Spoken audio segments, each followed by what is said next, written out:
أعوذ بالله من الشيطان الرجيم. بسم الله الرحمن الرحيم.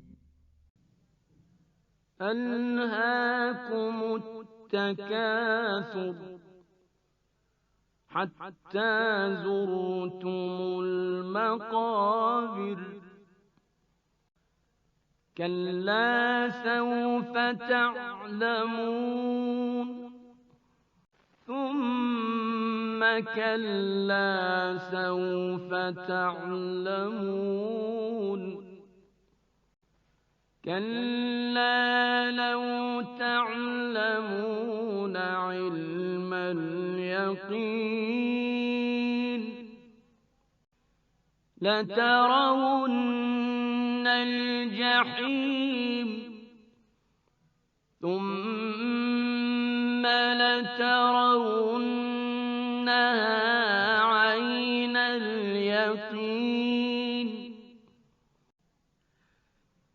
ثم لتسألن